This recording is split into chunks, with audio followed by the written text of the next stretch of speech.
When you're trying to promote a brand, you might think the number one thing is just a large number of fans or followers, or just kind of throwing your message out there to anybody and hoping that someone sees it. And it's tempting to do that, but really we find that that's not the best approach.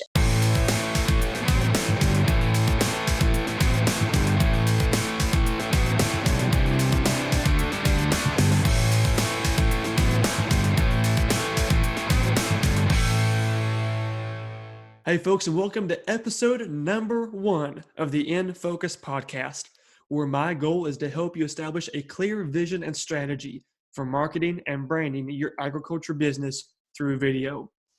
I'm your host, Austin Black. I own a production company and marketing agency that specializes in video marketing, branding, and strategy for brands in the agriculture and outdoor industries. And I am so glad to have you join on episode number 1 of the In Focus podcast. Thanks so much for tuning in. Before we jump into today's episode, I want to let you know that this podcast is going to be structured a little differently than most podcasts that you listen to.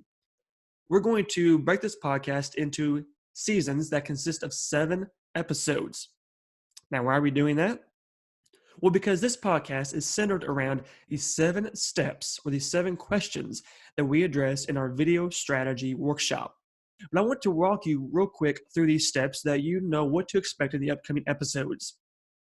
Step number 1 in our workshop is to identify your target audience. Step number 2 is to identify the viewer needs. Step number 3 of the workshop is to develop a key message. In step 4, we're going to determine the shelf life of that video, how long it's supposed to last. Step 5 is supposed to create a clear call to action for that video. In step 6, we will determine a distribution strategy for how to actually showcase and broadcast that video. And finally, in step number 7, we measure the success in the analytics of that campaign to determine if it was successful or not. So each of these episodes will look at one of those steps in particular, and hopefully you can learn how to dig in with your business and your brand to determine your video marketing strategy. You know, too many companies actually produce a video without clear expectations and goals. And that results in poor performance and ultimately a waste of time and money when it comes to producing those videos. So my goal through this podcast is to help you create a plan that's easy to follow and leads to a successful campaign. We're going to visit with experts and business owners who have experience in each of these topics to share how they incorporate the practice in their business as well as their recommendations for you to do the same. So thanks for joining in on episode number 1 and look forward to having you stay tuned throughout this entire season. Now, in today's episode, we're going to visit with Rachel Cutrer from Ranch House Designs. And tell you what, I could not have picked a better person to kick off season 1 of this podcast. For those of you who aren't familiar with Rachel, she owns the marketing agency Ranch House Designs down in Morton, Texas. And today we're going to be talking about step number 1, which is identifying your target audience. Rachel is a huge proponent of using personas to identify your target audience and what their needs are. So we're going to discuss how you can incorporate personas, the importance of those within your business, and how that sets the foundation for your marketing campaign. We're also going to talk about big mistakes that you need to avoid when identifying your audience and how important it is to establish that at the very beginning of your planning session so that you know who you're targeting and know what their needs are, how you can reach out to them as best possible. So without further ado, let's jump in with Rachel Cutrer. All right, folks, we're here on the In Focus podcast. I'm so glad to have Rachel Cutrer with us today for our first season and first episode to kick us off. Rachel is the founder and CEO of Ranch House Designs. She grew the business from a one-woman show to a diverse team of talented marketing experts. Rachel has served in every aspect of marketing, from graphic and web design to business development and operations. She has been there and done that. She and her husband, Brandon, also own BR Cutrer Incorporated, an industry-leading Brahman cattle operation, and Brahman Country Beef, which is the USA's first Brahman-branded beef program. So Rachel has done plenty of work in the agriculture industry and marketing and For those of you who are familiar with agriculture marketing, Ranch House Designs is a household name. So I'm so glad to have you on here, Rachel. Very, very pleased to have your attendance as we talk about identifying your target audience. Thanks so much for being here. Thank you. I'm really excited to be here too. I was really glad when we met last summer, and I love following your Facebook page and your videos that you do. And so thank you for having me, and I'm really excited to be here. Awesome. Well, let's jump right into it. Start off telling us more about yourself and Ranch House Designs, and then your cattle operation, just what all you got going on down there in Texas. Okay, so I live on the Gulf Coast of Texas, about an hour south of Houston, and I really do have two primary jobs, but they work together, which I find a lot of people in agriculture maybe have this situation where they have a day job and then an agriculture job, but they're all mixed in together. And so I grew up on the V8 ranch, which is owned by my grandfather, Sloan Williams. And when I was a sophomore in college, he was having a mature cow herd dispersal sale, so to speak. And I had heard about websites. Keep in mind, this was in 1999, so a long time ago. And I had seen websites, which were new at that time. And I thought, well, it would be cool to do a website for my grandpa's sale. And so I went down to the local bookstore and bought Web Design for Dummies. And I taught myself how to do a website, and I built a website for him. And it just really was a hit. Like, people would show up at the ranch with printouts of things that, were going to be in the sale from the website, but we hadn't even ran any ads yet. And at that time, I kind of realized, I think I'm onto something.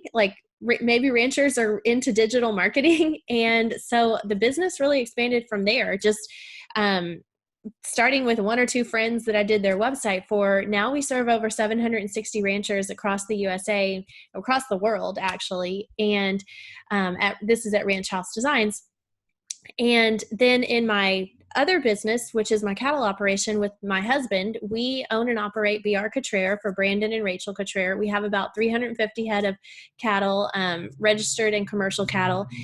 We raise Brahman cattle because they do so well on the Gulf Coast in the heat climates. And we own and operate that with our two daughters. We really focus a lot on performance, customer service. We do show, but our primary market is commercial bulls and commercial cattlemen. We also have a branded beef program. And to me, I really like that. I like the combination of doing both because it keeps me hands-on in the industry, so I get to work with ranchers every day, but also get to work on cool things like general marketing, and then kind of mesh the two together and fine tune it for the agriculture industry. So I have an amazing job. I work with a lot of awesome people and awesome clients. And so every day is just a blessing. Well, and being a fellow cattle producer myself, I can understand that concept of living the dream where you're helping people, you're raising cattle, you're in marketing, you're doing everything you love. So it's been a real pleasure to network with you in that regard. And I've been excited to see your new ventures. That's really awesome to see what you've been able to get going with the new businesses. Yes. We started our new brand this fall and really started from scratch with nothing, but I think that was good for me, actually, because it made me really put my money where my mouth is, so to speak. I mean, I do marketing every day, and I was like, I got to build and develop a brand immediately and, launched it. We're in basically month 2 right now. And we've grown our Facebook following from 0 to nearly 50,000 fans in 2 months. And keep in mind, Brahman is a global breed. So, you're dealing with a big audience there, but we started with new logo, new branding, new print ads, new website, everything. So it's been a really good experience. Been fun to do. Well, and to speak to your, 0 to 60 essentially concept, I remember whenever I first saw the brand coming out, like, wait a second, okay, she was with the V8 ranch, now this is something new, what's going on? And all of a sudden, it just blew up. I mean, it was everywhere. Like, what is going on here? This is something happening. I know, yeah. It was a kind of a crazy time, but a good time, and it really reinforced to me, like, hey, marketing is your specialty, and this is what you do day in and day out. Now get to it, And it also taught me the importance of a teamwork, because there's no way that one person could do all of that, so fast. we do a lot of services at Ranch House, but like, for example, we don't do video. So it's really important. I feel it's really important to have trusted professionals in various segments of the business that you can turn to, that you trust, that you can just be like, hey, we got to take this and run with it. And I trust you, and do it. Absolutely. And yeah. That's what makes a great team, is that trust and the relationship, that they'll get the job Yeah. done. Yeah. So how So, long have you been involved in marketing and helping your agriculture clients then? so that would be right at 20 years. I started in 99, like I said, when I was a college student. I worked for the Texas Extension Service. And so I was doing beef producer education, and then also doing Ranch House on the side. And I went full-time with it in 2003. And then from there, it's just taken off. We now have a team of 14 people at Ranch House that specialize in various sectors, but primarily web design and graphic design, and social media. And so it's been amazing. I've worked with all kinds of agriculture producers in every breed, ranching, farming, branded beef, Western fashion, feed companies, you name it. We've done it, and it's been a great 20 years. That's Yeah. awesome. Congratulations on your 20th anniversary, by Thank the you. way. Thank So you. in today's podcast, in this episode, we're talking about identifying your target audience as step number one in our Mhm. process. Why is that concept of defining your target audience important in marketing? So I think that a lot of times, I mean, I was guilty of this myself when starting. Like, when you're trying to promote a brand, you might think the number one thing is just a large number of fans or followers, or just kind of throwing your message out there to anybody and hoping that someone sees it. And it's tempting to do that, but really we find that that's not the best approach. The best approach is to be highly targeted and really focused on serving people that are prospective clients of yours. And we call that our tribe, or a business's tribe. And I did brag that I had nearly 50,000 fans, but I mean, really, of those 50,000, the goal is to drill that down into people that truly are interested in, first of all, your product, and then interested in doing business with you as an individual. And that may be a very small group of people, but if that's your core tribe and they're consistently, buying from you and interested in you, that's really what you need to be a success. And so really, well, it's in your plan, but step one, I feel, of any marketing campaign is to define who your audience is, and then figure out what's the best way to reach them, for the ways that they connect, whether it's in print or digital or both, and really try to reach them. So what are some tactics that you use to determine, let's take your brown business, for example, 50,000 people. Obviously, Mhm. not all those people are going to be interested in the same product at the same time in the same way. So whenever Right. you're creating a marketing campaign, what Mhm. tactics are you using to determine what your example client for this particular campaign is? How are you breaking that apart when you have so Okay. many people you actually want to reach?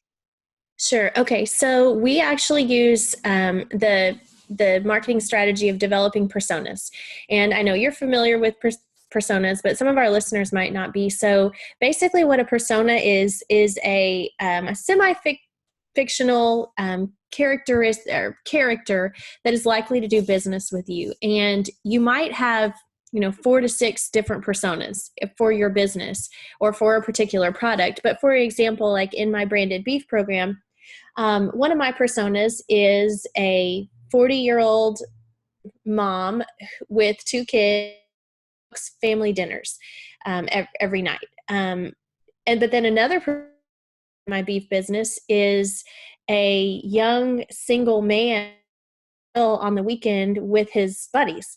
Hmm. And they're 2 very different audiences that like different things. But once personas, then you can think of how the best way to reach them. So say if I'm trying persona of the mom, I might think of things like, well, it's close to the weekend. She might be looking for a roast for Sunday dinner, or she might be interested in, 2 pounds of ground beef to cook hamburger helper one night for the kids at home, and I can tailor my messages to what's going to fit her.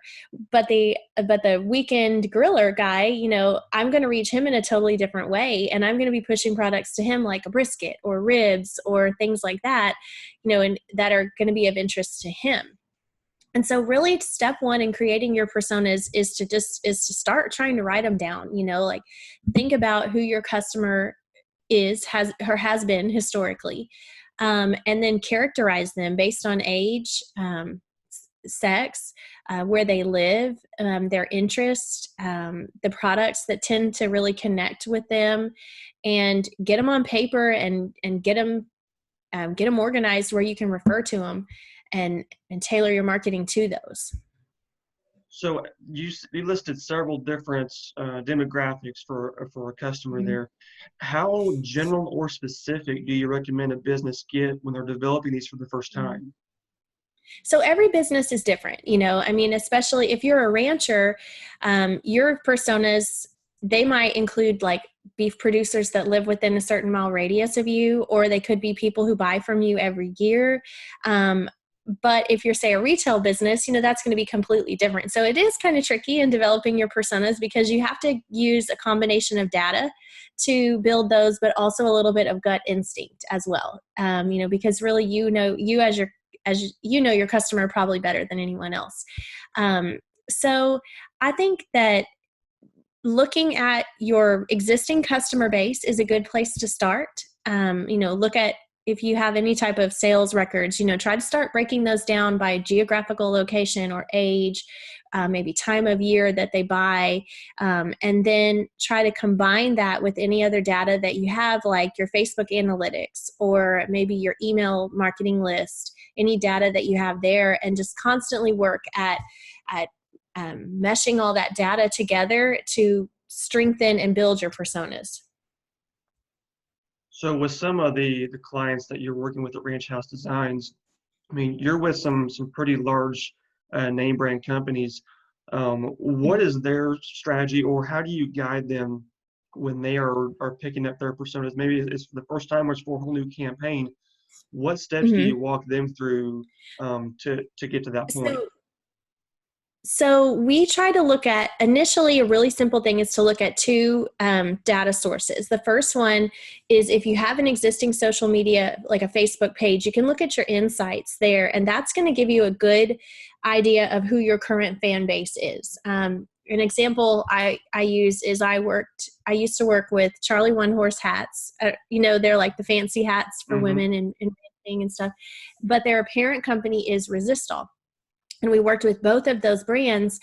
And while they were in the same parent company, they had two completely different demographics, So the Charlie One Horse demographic was, women, obviously women, and, women in metropolitan areas in Dallas, Fort Worth, Houston, and maybe a younger millennial crowd. But then when you look at the Resistol personas, that's going to be like your tried and true rancher, so that's going to be a man, and a rancher, an older, and a rodeo professional, so your Facebook insights can really give you a lot of good tools on that. And in Facebook insights, it actually will tell you the top cities where your fans are coming from. That can be really useful too. If you get on there and you notice, wow, in my case, for my cattle operation, my biggest fan base, it actually comes from Pakistan. Really? And I would never have thought that, really. I mean, I would think maybe USA or Mexico, Colombia, some of those countries, but Pakistan is my number one fan base. And it's because like Brahmin is really getting popular over there. Yeah. And so if I wasn't looking at my insights, I wouldn't know that. I would have no idea that maybe that's a country I should target. So then after you look at your Facebook insights, then we also encourage customers to go to their actual sales data. And hopefully they're capturing something of that, something in terms of sales data, even if it's just an address and a zip code, that can help you start. And then if you don't have a lot of their personal information, you might just sit down and put it in a spreadsheet, because you're going to know that if they're a male or a female, or and maybe their age and things like that. I like to get that data in a spreadsheet and then start noticing any trends that we might find. And that's really a good place to start. So does every business have multiple personas within their client base, or are there some that just have one person they're going to target? I really think every business has multiple ones. And I mean, obviously, some maybe are going to do more business than others, but if you don't have multiple personas, then maybe it's time to think outside of the box and think of a way that you might reach another audience that you're not currently reaching. And really, through social media, the world is your possible consumer. I mean, really, Right. you can reach anybody. And so, in general, with our customers, we tend to see, I mean, and I work with a lot of customers. So I would say on average, each business has 2 to 4 different personas Okay. that they currently serve. And we also encourage clients to, once we develop that core persona base, think of one that is a goal. For example, when I worked with Charlie One Horse, maybe we knew who our core client base was in terms of location, but we thought, okay, well, this year we're going to set a goal to reach women in, this city, this large urban area that we had not been reaching before. So we had our 4 established client personas, but then we had one that was a goal that we were working on for the upcoming year. And that can be a fun strategy to do too. So whenever you are entering a new market or taking on a new customer, is it possible to use the same campaign you have in the past, or do you need to develop an entirely new campaign for that persona? So the Facebook, are you talking about social media Uh, campaigns or? Social media or just a general video marketing campaign? Okay. So for us on video, I ask social media because for us, video and social media does go hand in hand pretty much, Sure. so like if you're going to be doing a video, putting it on Facebook is a great way to do that, or putting it on YouTube is a great way to get it out to a large crowd. And so we are always constantly evaluating our audiences on Facebook, because it changes, and the Facebook Hmm. algorithm is always changing as well. Um, so so to answer your question, yes, we change it all the time, really weekly. We like to get in a pattern with customers to evaluate our personas ideally every month, just kind of cross-checking it with our actual sales data and our social media insight demographics. But if you can't do that, at minimum once a quarter, you should be checking it and comparing, because what you want to be doing is, if you have these active video campaigns going, hopefully you're seeing some growth and changes and reaching new audiences. And so you want to stay adaptable to that and reach the people that are maybe new contacts to your Hmm. business. That's great. Mm-hmm. Well, folks, if you're interested in getting a custom built outline for your business, sign up for our video strategy workshop. We'll have a one-on-one meeting with your marketing team to discuss the current business structure and marketing efforts you have in place, determine your new campaign goals and marketing budget. After the workshop, then you'll receive a customized strategy outline that guides you through exactly what kind of video to use, where, and when. For more information or to book your private session, visit backroad-productions.com/workshop. So what are you doing to, once you have established whether it's a current persona or a new customer, someone you want to reach out there with, um, how are you determining then what kind of information that particular client needs to see within the campaign?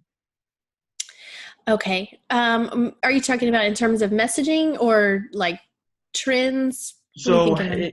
if we were, maybe, let's say we have 3 different personas, but we want to reach new clients with a different campaign than existing clients, or even try Mhm. to push out a repeat campaign to get more work going.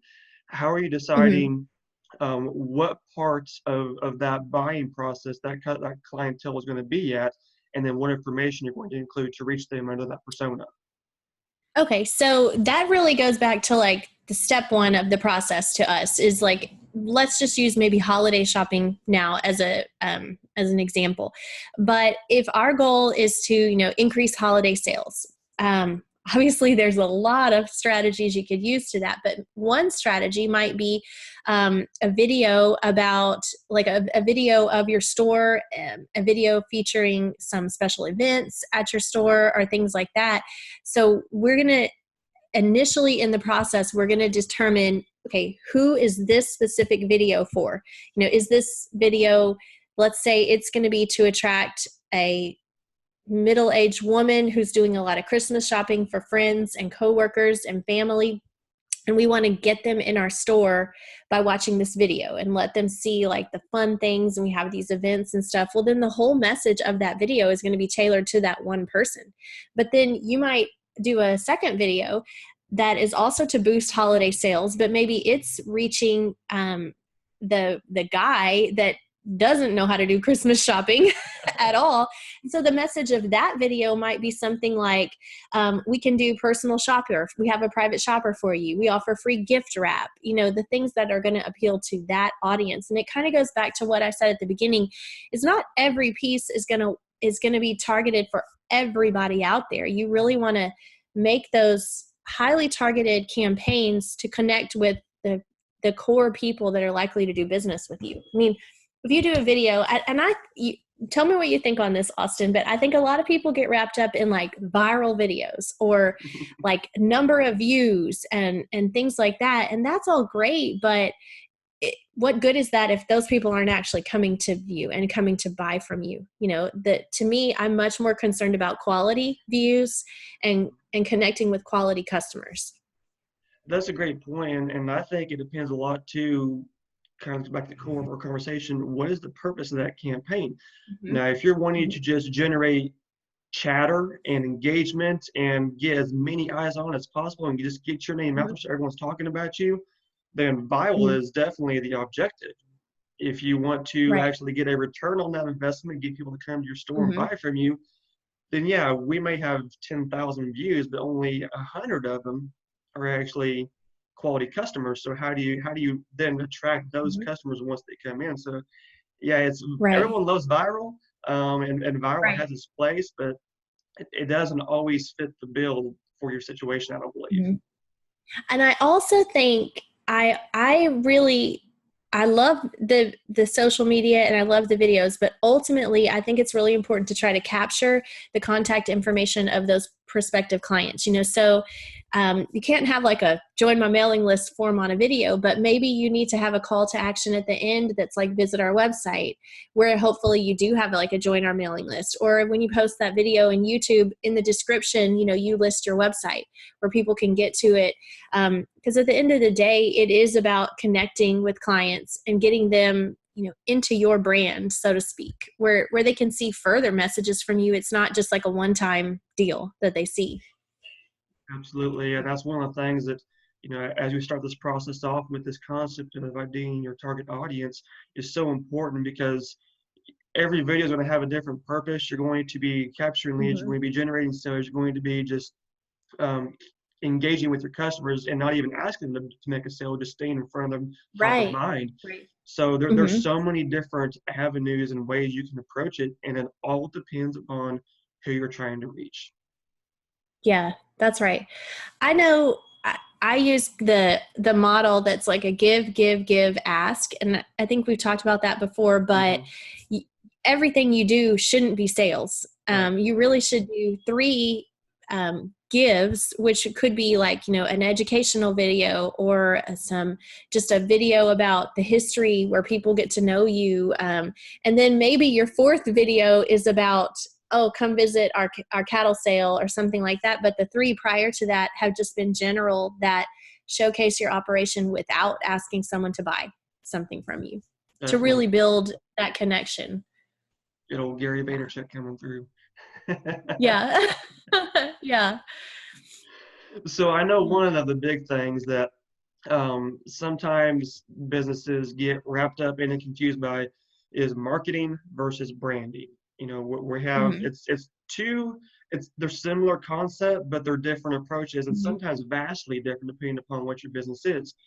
So whenever you're working, whether it's with your ranch house design clients or directly to your beef and livestock clients, What is your process for determining if this audience needs to see a marketing campaign or a branding campaign?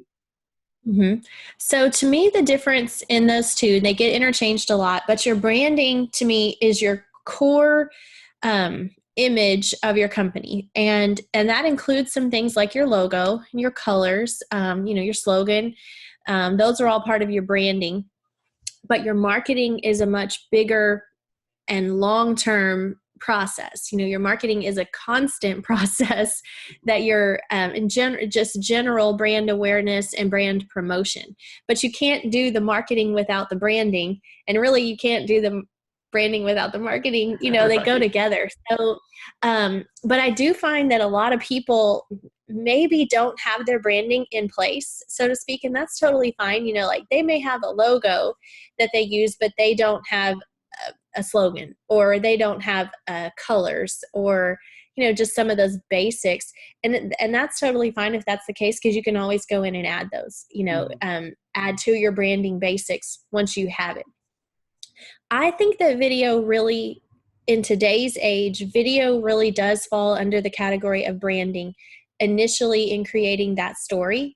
I Mhm. think it falls under both. So if you are building a brand identity, a video is probably the best way to get your story out to people, because they can see you face to face, they can hear you, they can see your operation, and that's just something that can't be translated, through a picture Right. or through a Facebook post. I mean, really, if someone's going to sit there and listen to like a 3 to 5 minute video about your operation, that's probably the best way for them to learn about truly who you are. Mhm. So I think a great video that's like just a general video about a company is part of their branding foundation, especially one that they can use for a long time. But then when you shift to marketing, that's when these videos come into play that are going to be like, a seasonal video, like maybe promoting a certain product of this quarter, or, I think that you need multiple videos in your marketing to constantly keep it out there, keep your Mhm. brand out there. And really, to me, when someone's going to invest in video, it tells me like they're serious about their Right. brand. Because videos, it is a higher price point than Mhm. than say a free Facebook page.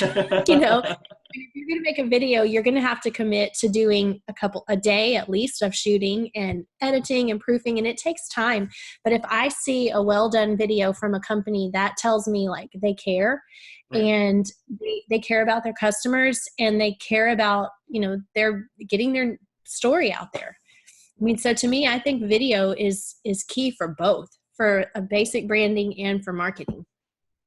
So I'll ask you this question to kind of counter a little bit. I know you're a fan of Donald Miller's story brand as I am, and I've heard him Uh-huh. make the comment that until a business has reached 1 million in revenue, they shouldn't even think about branding. How do you interpret that statement, or what is your thoughts regarding that concept? I would have to disagree. I mean, I I see where he's coming from, but I think it's a little, things are so different now with social media. Hmm. I mean, just last night I was at a trunk show for a Western fashion brand, and they have like 70,000 followers on social media, but they don't like, that's crazy, like Right. but they're a relatively new brand. They've only been in business for like less than a year. Wow. But through social media, so I know that they don't have $1 million in sales. Yeah. I know they don't, because they're new, or like my new business, I don't have $1 million in sales yet. But if you don't have the branding, how are people going to know who you are? Or Hmm. how are people going to connect with you? So what do you think? I agree. I think there's validity in both statements. I think depending upon what your business is, Mhm. because I know that he's talking about, you got to be able to make sales and generate income and keep going before you worry Mhm. about investing $30,000 in a branding campaign, which there's Mhm. truth to that. But to your point, Yeah.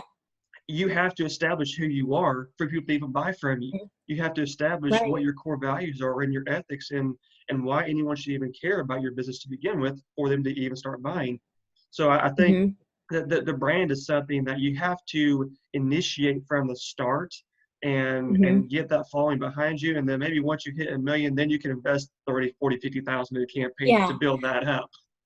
I mean, now I will say in starting my new brand and any new business that starts up, if you're operating on cash flow, it can be hard to set aside that money aside for branding and advertising because like for Mm-hmm. us, I'm like, well, we need some new t-shirts with our logo on it. But my husband is saying, well, we need a new stock trailer, like what takes priority, So, I mean, if you're starting a new business that first year, it is going to be hard. It Mm-hmm. really is an investment year in investing in your branding and getting that foundation. So I see both sides, like you said. And for me, I was just like, nope, we got to have this good branding. Like we're going to invest this money in our first year and then we're good. Like, we don't have to do that in years 2 through 5 of our Right. business. We can get it done now.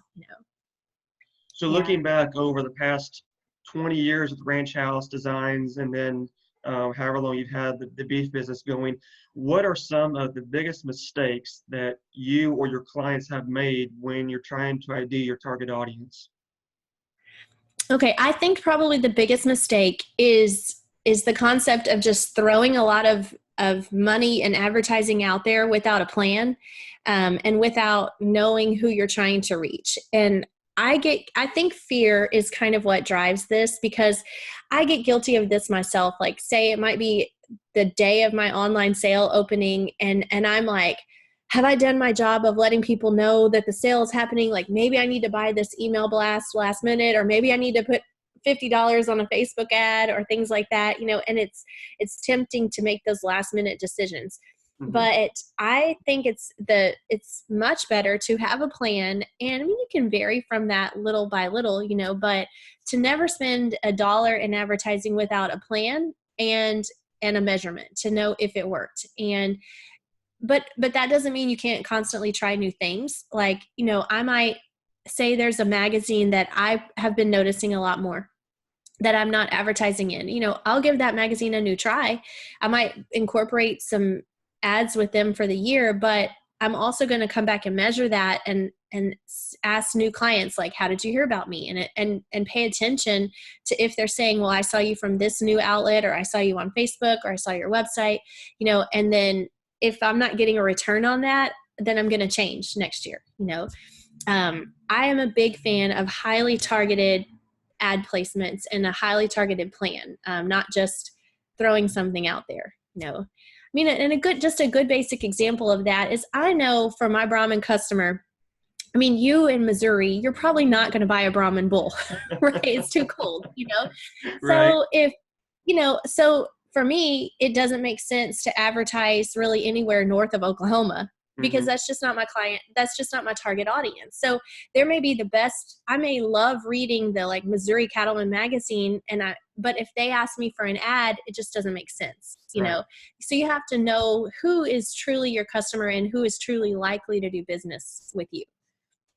So was that concept something that you have held from the very beginning from 1999, or did you have to make some mistakes and hit some hurdles to actually understand the idea of having that targeted Mhm. audience?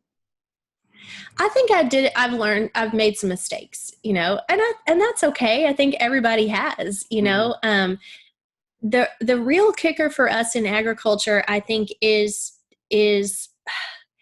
determining, when to be an adapter of technology and when to stay like in traditional outlets. Right. Because, if you look at just the mainstream American marketing scheme, like print magazines are going out and newspapers are not as popular. I mean, do you read a newspaper?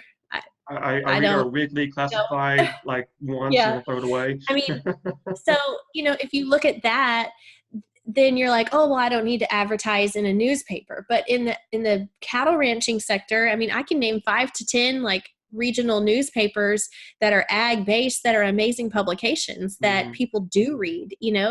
And so it's a fine line. And then on the other hand, you hear people say, oh, well, ranchers aren't on Facebook. Like, a rancher's not going to be on Facebook. Dude, everybody is on Facebook. No joke.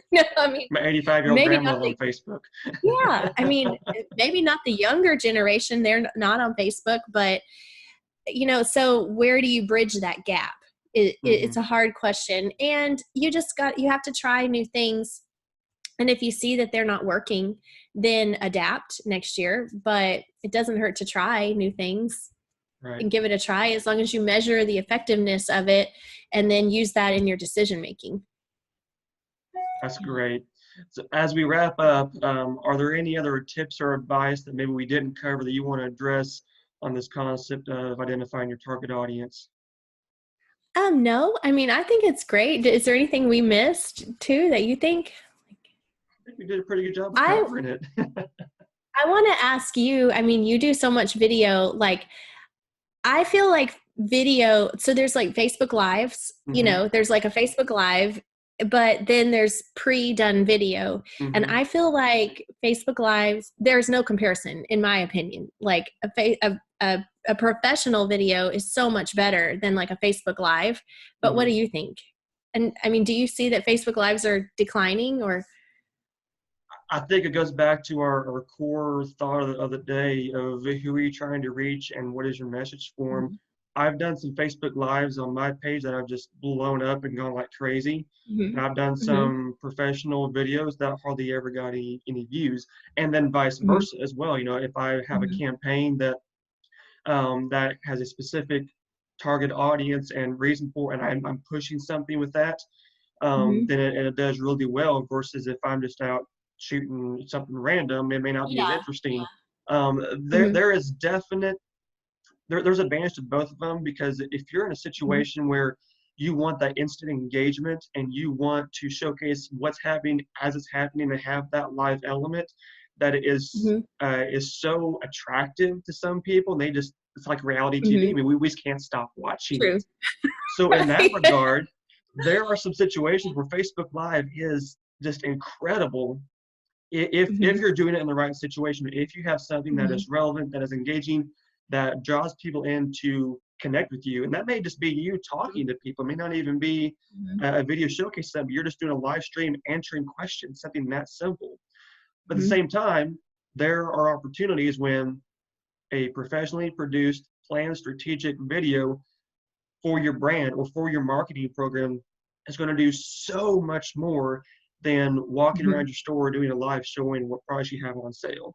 So there's situations for both, and it goes back to our core conversation today of who are you trying to reach and what are they interested in to determine your correct platform. Yeah, I totally agree. Folks, I don't know about you, but I think that was an awesome way to start out season 1. Rachel had some great insights, some great information about personas, and hopefully this will help you establish the strong foundation you need for your strategy. For more information about Ranch House Designs and the products that they offer, you can visit ranchhousedesigns.com. Folks, for more information about the topics discussed today and the resources mentioned, be sure and visit backroad-productions.com/podcast for the show notes on today's episode. Thanks again for tuning in to episode number 1. We'll see you next week for number 2.